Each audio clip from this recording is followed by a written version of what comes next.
22 people weighing in on our poll. 19 said no, 3 people said yes. 19 people said no, they do not expect the PDP to make any inroads in Trinidad politics in the local government elections.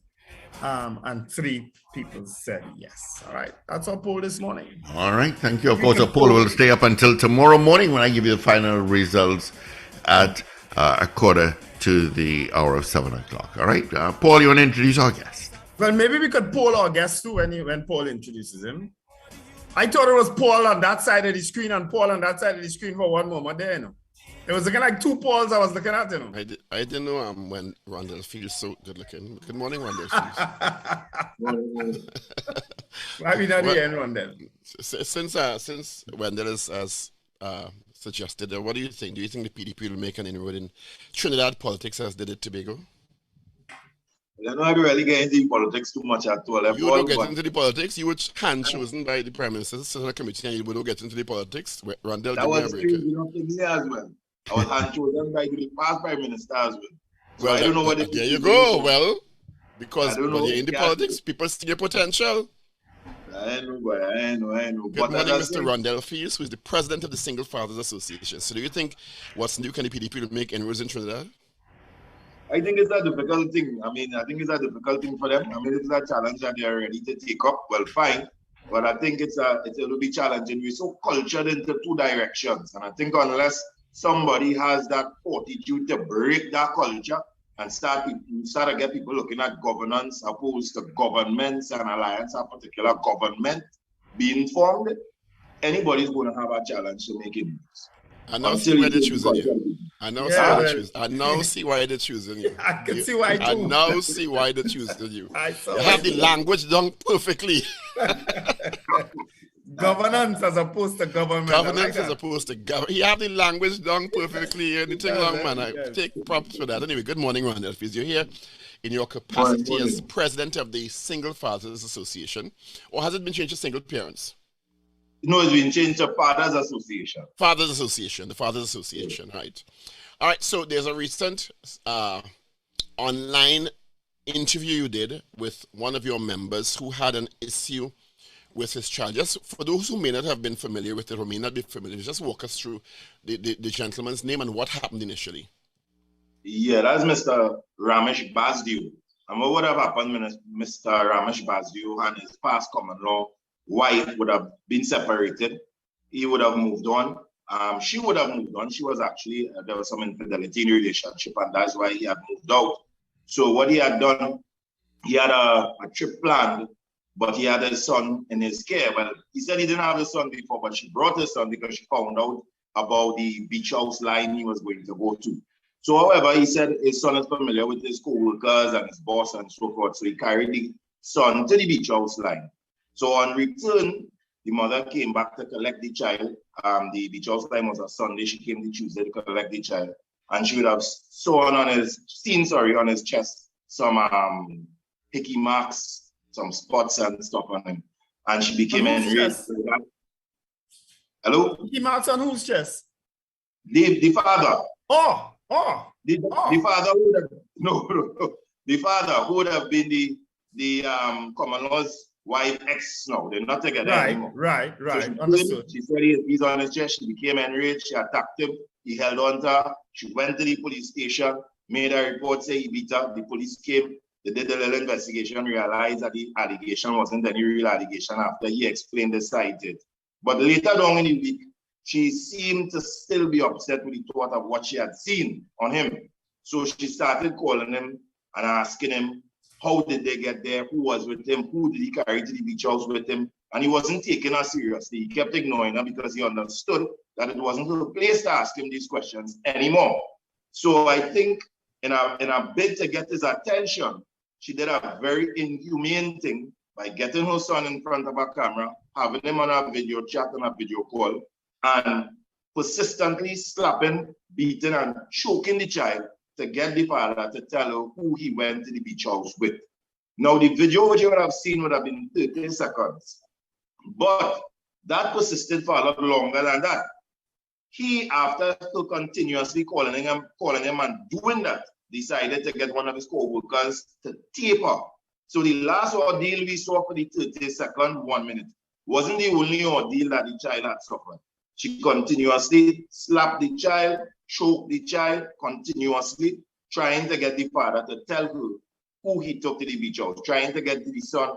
She told her the son told her he carried someone else, and to the grits of the matter, she was upset that he had another woman there. Why didn't he call the police? Why, if she is allegedly abusing this child on camera, right, to elicit a response, why didn't he call the police? Because his child is being abused. He did it. He did after. He did. But previously, he had a very bad experience with the police just the year before.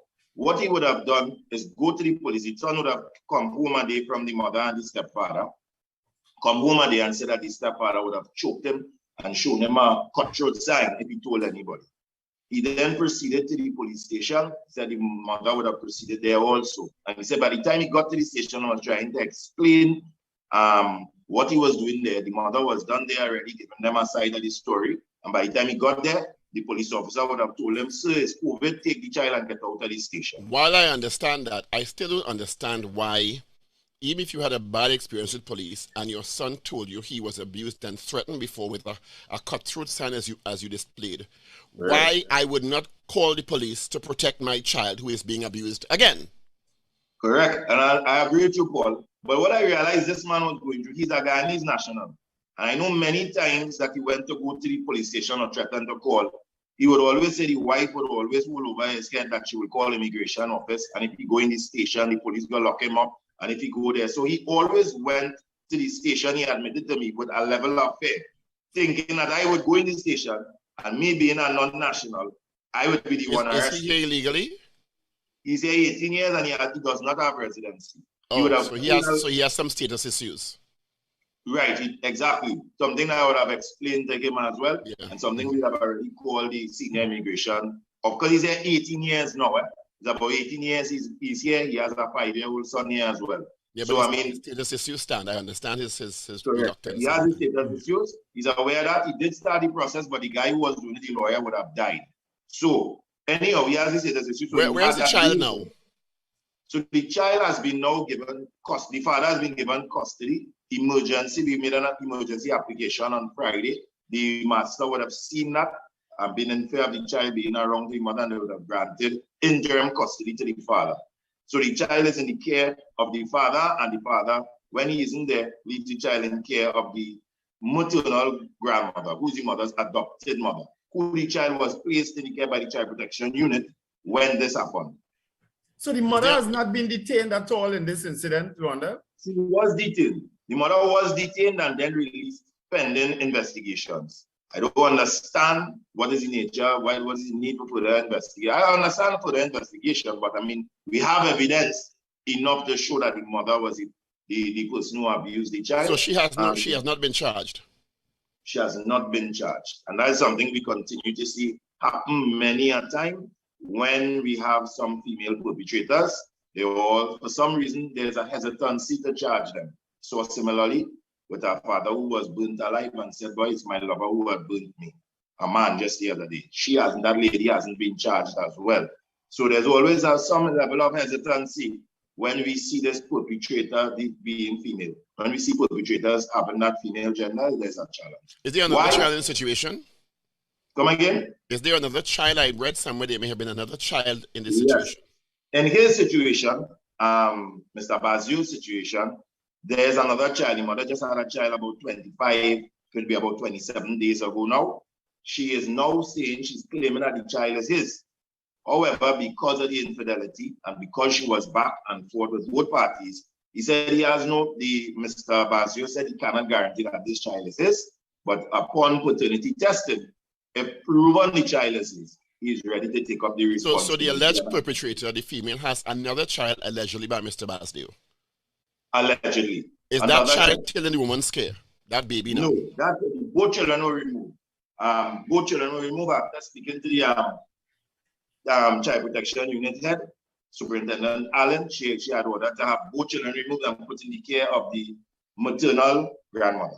Has the older child received counseling? Well, right.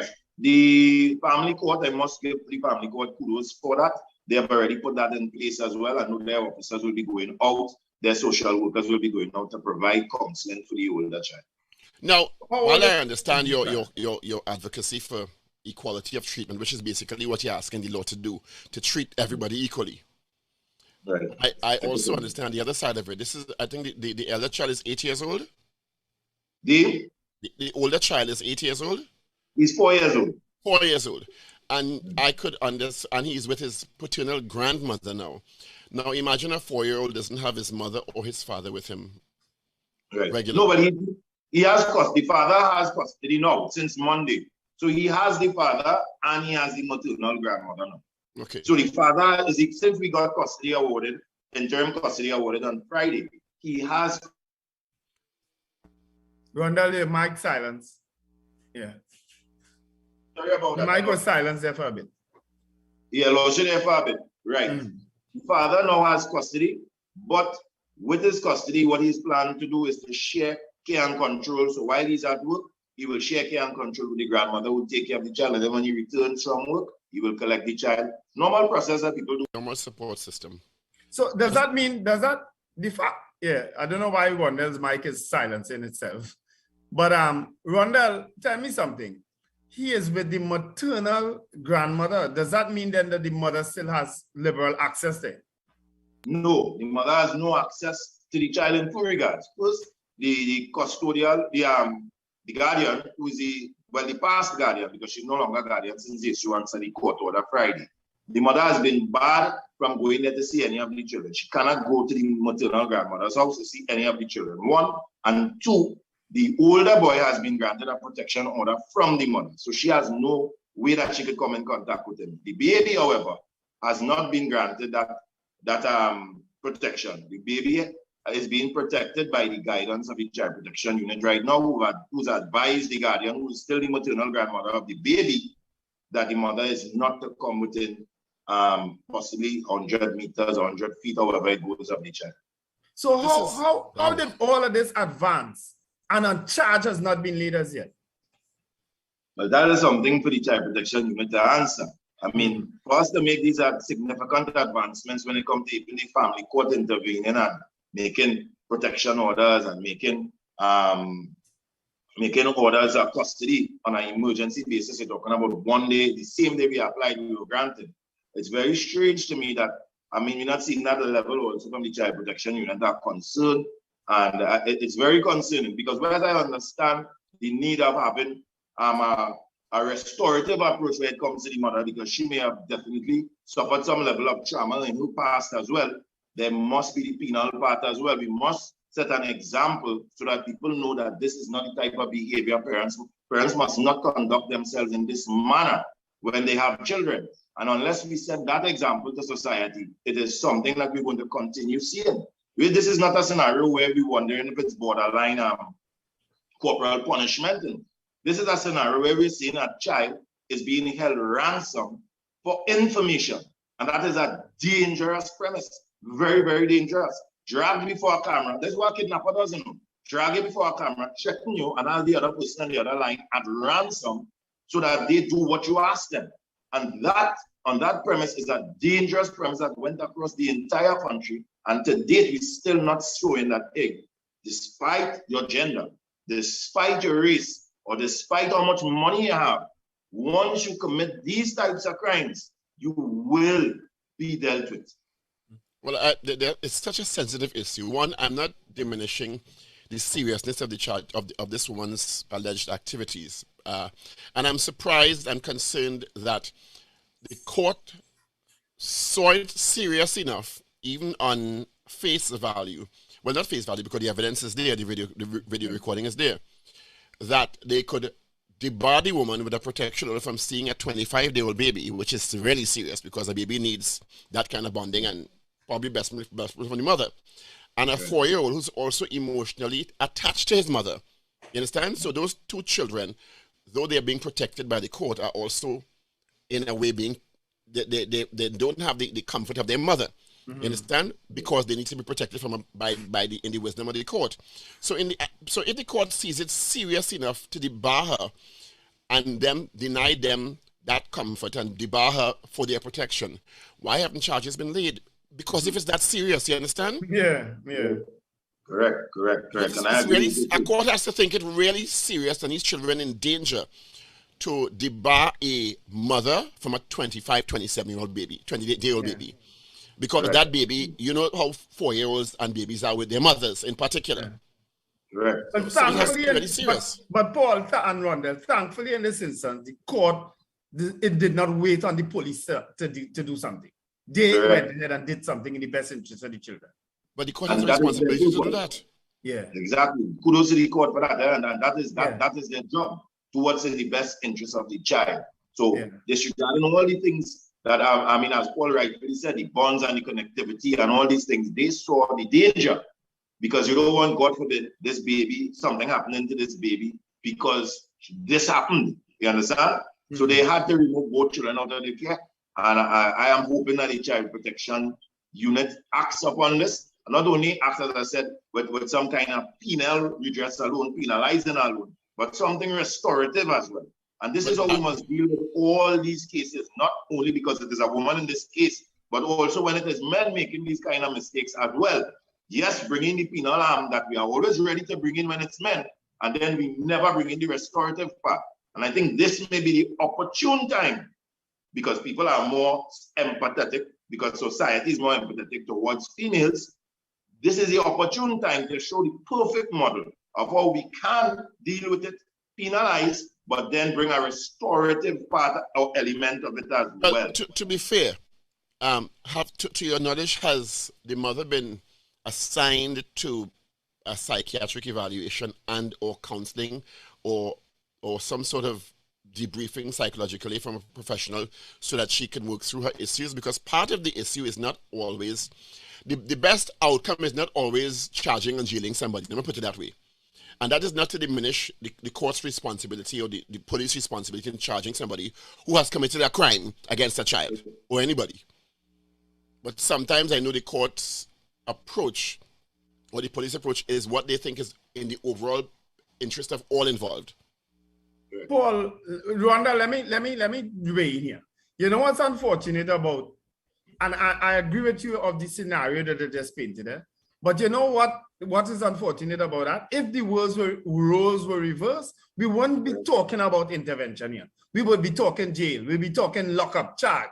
That's the unfortunate part about that, the reality that yes, but the reality of it also is that in the human construct, and I'm not diminishing at all a woman or a female's responsibility to uphold the law and not abuse children. But when the court looks at the whole scenario, and I'm just presuming here, they look at the overall benefit to all, and that may be debar the woman now, make an assessment as to whether the charges should be laid or not, or whether it is better served to have her counseled so that she can be reunited with the children, because a 27-year-old is not the same for a mother and a father in terms of that connection and that need. And I'm not diminishing the role of a father by any means. I'm just talking about what we know of the human condition. But you know, Paul, I would disagree with that part. Because at my part, I believe both parents are equal and significant. I agree. Right. So even prenatal and postnatal, I believe they hold similar significance. But I agree to you to an extent where it must not only have a penal form of redress, there must be restorative. But I also agree with my other brother there that it must serve both genders. We must not only have empathy when the perpetrator is female, and not feel the same level of empathy or willingness to help when the perpetrator is male. Those things can be right. You're absolutely right. You're absolutely right. Because the same consideration should be given to men depending on the particular circumstance. Yeah. Imagine a video of a father slapping up a child, trying to get information from that child. He'd be locked up. Jail one time. Jail one time. Police and jail one time. And you to send a message that may have been the right thing to do also, to send a message that it will not be tolerated from either gender. Yeah. Correct. So sending the message with one and also showing the new element as well. And making a statement, because they have to admit as well from the CPU, from the court, from wherever, that we have been conditioned to treat things a certain way. He froze. Yeah, he now frozen. I don't know if it's a bandwidth or a connection. He might be having internet issues there. he could take, if he wants, he could take off his camera and we could. And regardless of the gender, we are ready now to get that restorative part, look into the perpetrator. Why have they become a perpetrator? Was she abused in her childhood? These things, because look at this young man, guys. He is male and he's been abused by this, like this by a woman. If this isn't corrected at this point and he becomes an abuser, when we look into his history, we will say, but the boy was abused. And that is where the problem is. He may hate women if this isn't corrected. Yes, so you're absolutely right. Cause lies, and we have to address it. Is there also a restraining order from her against contacting him? The father, that is, no. Yes, the father. The mother also has a restraining order from the father as well. Protection order from the, she can't interact with the father or the older son or the older child. And she has been barred by CPU from going to the home with the younger child. And I strongly believe by the next hearing, that the judge, I'm certain, may put a restraining order against her pertaining to the baby as well. And imagine all of this, and these children are still with her mother. His mother. No, the son is primarily with the father, but he shares with her mother while he goes to work and stuff since he's been granted custody now. But the baby is primarily in the care of the grandmother. Because if the husband isn't going to apply until he's certain the child is. And this is her mother you're talking about. Yes, but it's her adopted mother. It seems that she isn't in contact with her mother. This is the lady who raised her. It's her aunt, actually, I believe. Okay. And the aunt knows that she is to have no contact, of course, with the children. Yes, of course, of course. The aunt has been guided by the. What does the father want out of all of this, Rondell? I mean, he just wants the safety of his child. You know? That is the main thing, and even and children, if the younger one is his, because I mean, despite whatever happened, I didn't see that he has any. He was angry, yes, but in his mind, he's just concerned more so about the safety of the child. This child being kept with him so that the child can be safe. He has no issue for whatever reason. He continues to emphasize that the maternal grandmother is a very safe, a very nice and amicable person, and he has no challenge with the children being in her care at all. So I can understand that he isn't on a vendetta against the mother per se. He just doesn't trust having the child in her care at all. But he's doing what he's supposed to do by law, which is protect the child. Because if he did not report it, that's also a breach of the law. Because if an adult by law knows that child is being abused, you are duty bound legally to report it. Correct. And I instructed him similarly. I said, if you didn't make that video or you didn't report, you would have been culpable as well. So I think the reason for him doing that video, he said it was to him hurtful to see it circulated, but he wanted somebody to believe him. And in his fear of having to go to the station all these times as a non-national and illegally here, he thought he needed something to prove that, hey, I'm not being untruthful. This is what my son is going through. Because in the absence of the video, she might have said he's lying. Correct. So he had to do. In terms of the 4-year-old who probably can speak now, I don't know if you know, is he asking for his mom? He isn't speaking at all. He's only started to speak. I spoke to the head of CPU and they were trying to speak with him, counsel him, and he was mute after the experience, not saying anything, not responding to anyone. As Dad did say when I spoke to his dad, that since he's been home, he's been cheerful and communicating with his father as normal. But before that, the advice I would have gotten from the CPU is that the child wasn't speaking to anybody. The child was more or less mute after the entire thing. So it seems that was actually a good move of restoring him back to the father where he possibly feels safe for some reason. Well, not for some reason. You know why he feels safe. He knows his father, where he's now communicating again. So I'm very glad to hear the family court jump on this call with the social work.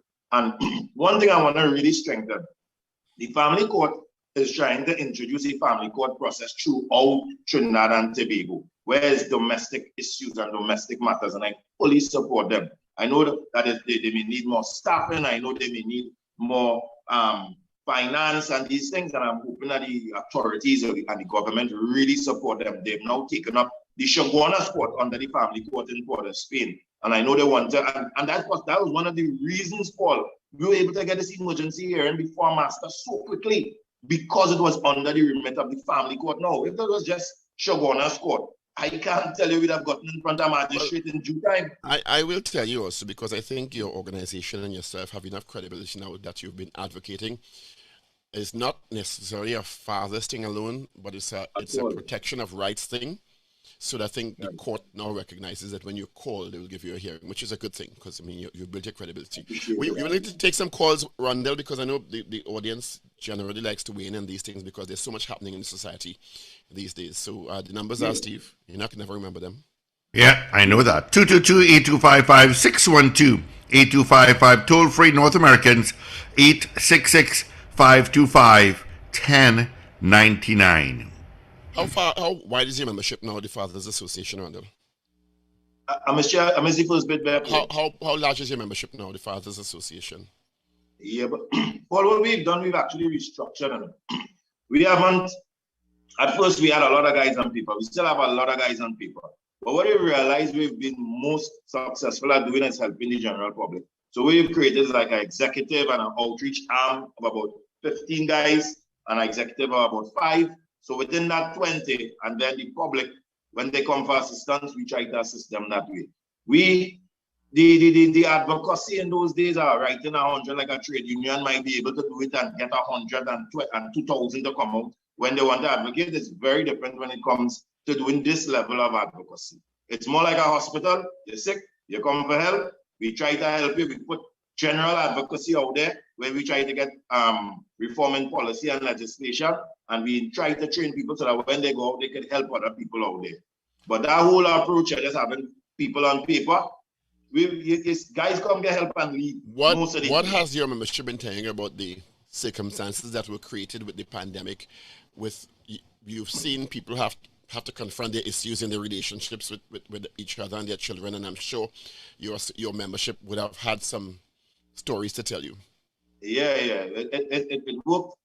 I would say it served as beneficial to some extent, because many guys who would have been getting a limited access because of the flexibility of their jobs and the mothers possibly being essential workers, nurses and stuff, having to go out. There had to be a balance struck when it comes to care and control. So many parents during this pandemic period shelved their court orders and continue to shelve it after now, because they realize, why was I stopping him from seeing the child if he was able to do all these things, see through online school when I had to work during the week, all these things. So it has created, in some instances, opportunity for those who show that level of maturity to now forge co-parental relationships, whereas on the other side, they have some both mothers and fathers who may be custodial parents, that because the COVID was there, they use it as an extra excuse to continue to parentally alienate the other parent. And that's why I say, Paul, I try to remove gender now, even in my advocacy when it comes to custody, because now I realize it's a power dynamic. It's the custodial parent versus the non-custodial parent. Whoever has custody, if they aren't mature, sensible, or understanding that the child needs both parents, they will parentally alienate that child from the other parent, regardless of the gender. And that is where we need to look. All right, gentlemen, we do have a call, so I want to grab this call. Good morning, caller. Good morning. How are you going? Very good. Morning. Go ahead. Morning. Wendell, I want to ask a question. Do you have a phone number where you could call if you see children getting abused?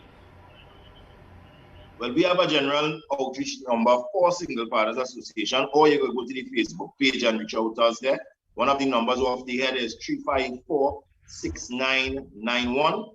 That's a WhatsApp contact that you have us. The other one, I don't have it off my head right now, but it's a fairly new number that we have on. Right, and another issue, I want to be blunt and factual about this matter. Why there so many East Indian people committing suicide and killing the spouse?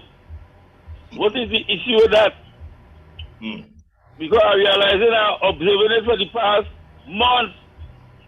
Yeah. Man, I'm reading about this issue with this lady and her husband and another woman, and I'm reading that one with the two husband and wife killed themselves. I'm reading about the next one who chop up that one for land. What is going on with the Indian community? Well, domestic violence is across the board. Thank you, Mr. Patrick. We've seen some issues in a particular community, and I think that conversation needs to be a very sensitive conversation, so that it doesn't go into the direction of castigating one particular community, and it may be more productive to be a wider conversation on domestic violence and the causes generally. But I hear you, Mr. Patrick. You see, Paul, and this is exactly why what I'm saying. When we advocate towards gender, advocate towards race, advocate towards the those who have money and those who don't, socioeconomic standing. This is the understanding that society has.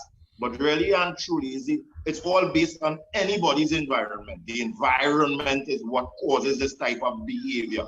You put no matter what race you are in, no matter how much money you have, in a particular environment where violence may be condoned, or where disrespect is condoned, or where mothers and fathers don't have a relationship where they could communicate, or where there's a lack of emotional intelligence. And this is going to happen. So at the end of the day, this is exactly why I do not support when we advocate, there's this divisive manner of men this way, women this way, East Indians this way, Africans this way, rich 1% this way, 99% the next way. And that's what would happen. So I take his point, but as I'm strengthening that point to say, any environment, because I see it amongst many races, that those even of other races make similar threats. Boy, if something don't happen, I could do X, Y, Z. And they possibly believe they're making idle threats. But the greater problem is this, Paul, and solution to this problem that will serve every race, that will serve every gender, both genders, and will serve all economic standards if we have things in the community, restorative and de-stressive solutions in our communal spaces. People don't have those things. We are not investing in our human resource, our family space, where a man is frustrated or a woman is frustrated and she could walk right into the office, into offices and get some assistance right in the community center, right in our communal space. People who are trained that could truly assist them and non-biased as well, because that's another important element. There are places like mediation centers, Paul, in many communities, but the fact that it's poorly advertised, nobody knows they're there. So people don't even know there's a place you could go in your community space to have disagreements settled, even if it's for land, if it's for whatever problems they see amongst family members who fighting for land, who fighting for whatever. There are these spaces there, but because they are poorly advertised and they most likely are well understaffed and they have no resources.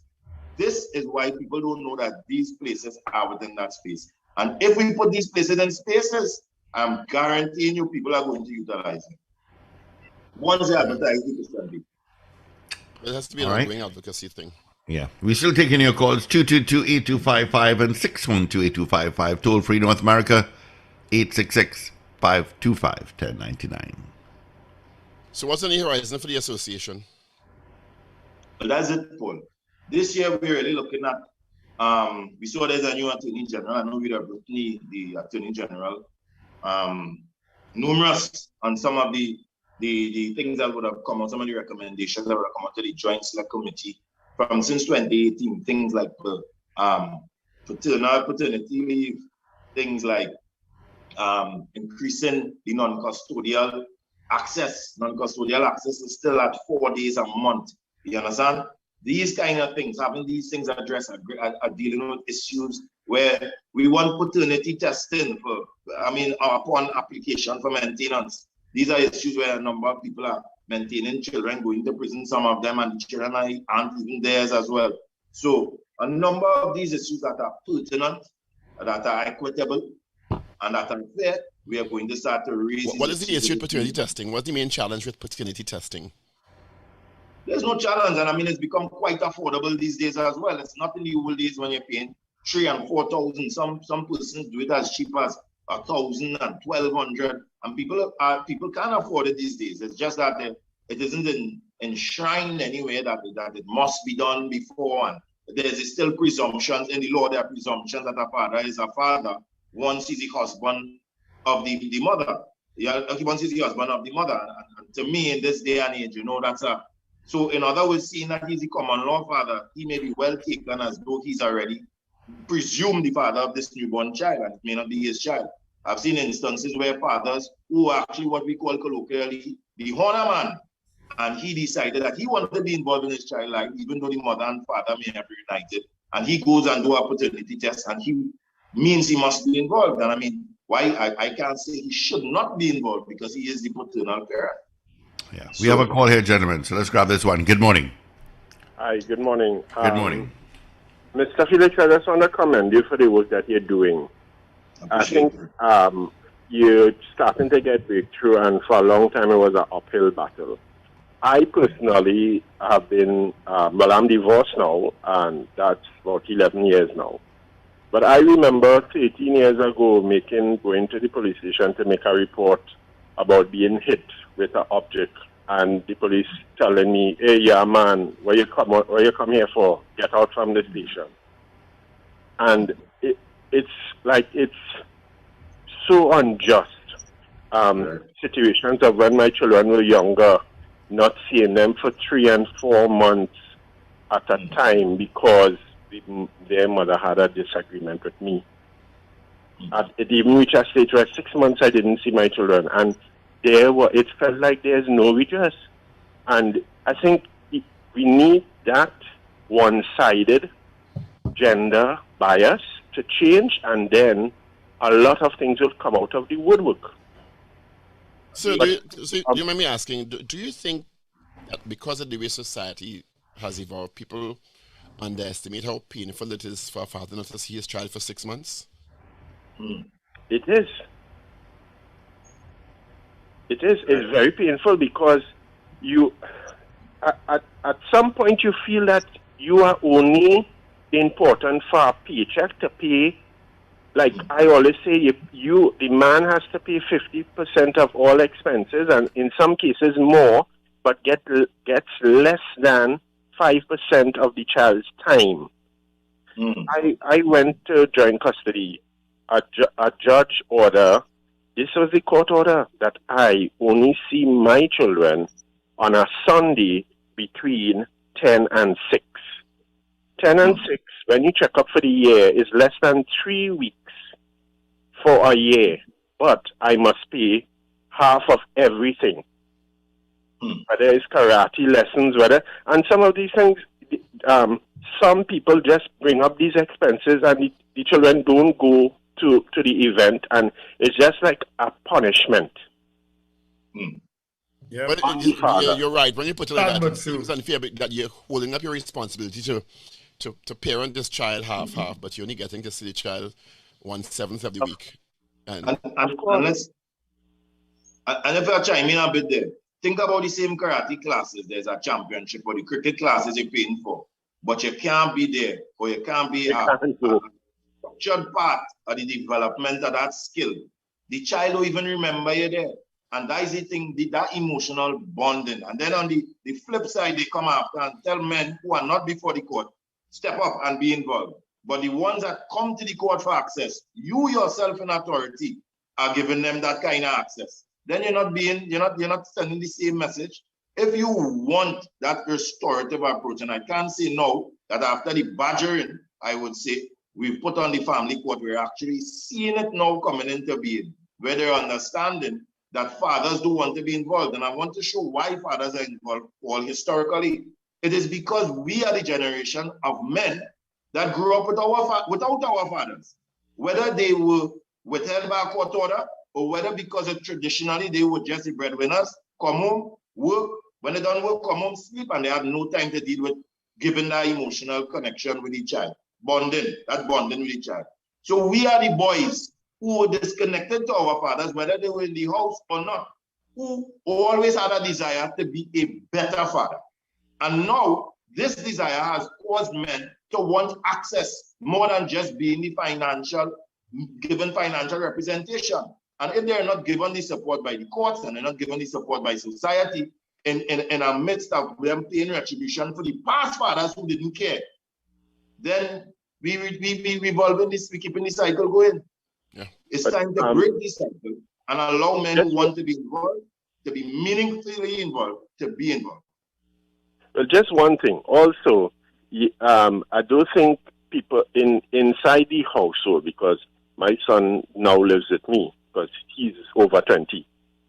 And only when we talking, we talk.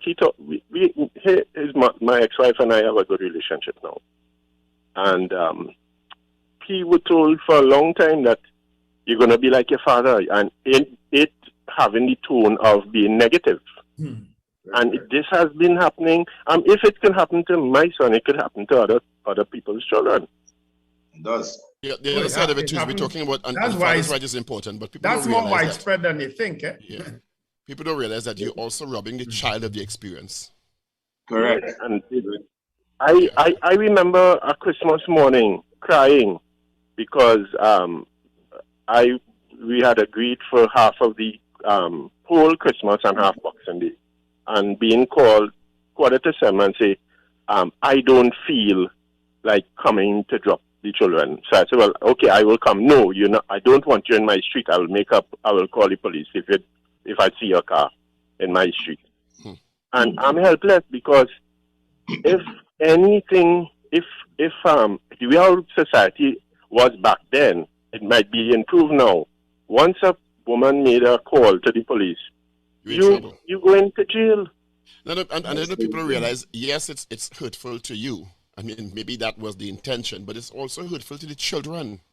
Correct. It's abusive, Paul. That's the word we need to use. There's a reason that you can still remember it. And there's a reason when you speak to children, they remember the time daddy tried to come to get me and mommy didn't let me go and daddy had to go for police. Every single child who's gone through that, they will tell you every single experience because it emotionally impacted them. And that is emotionally abusive. And that is a form of domestic violence in the Act of Parliament of Trinidad and Tobago that they say that they must counteract. So at the end of the day, to efficiently do so, and as I said, we've been having serious talks with the family court where they are now even considering making parents who are unwilling to co-parent a risk to the child.